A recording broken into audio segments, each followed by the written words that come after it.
ఇంకా మిషన్ వస్తుందా ఇటు చూడండి, అలా మిషన్ వస్తుందా మీకు మ్యాజిక్ చూపించి ఇది ఆపిస్తుందా.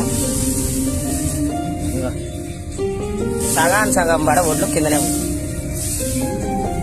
మొత్తం అంతే. ఇగో ఇవన్నీ ఒట్లే ఇట్లా దొరికితే అన్నీ ఒట్లే వస్తున్నాయి. ఇగో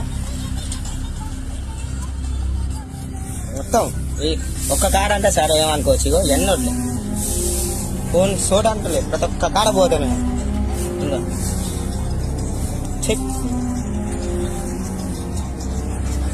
పైసలు పోతున్నాయి కానీ ఇదే సకదా ఇట్లా చేసే రైతు ఏం పడతాడు, ఏం వ్యవసాయం చేస్తాడు. సగం పడి ఇళ్ళ పోతే ఇట్లా పొలం వల్ల పోతే ఇంక ఏం చేస్తాడు. ఏమన్నా అంటే రాలుతలేమంట, ఏం రాలుతలేవు. సరే ఇగో కొన్ని కర్రలు అంటే రాలుతలేవు, కొన్ని మిషన్ నుంచి గడ్డిలాగా వెనకంగా వస్తున్నాయి ఒడ్లు. ఇంకా ఇగో అన్నీ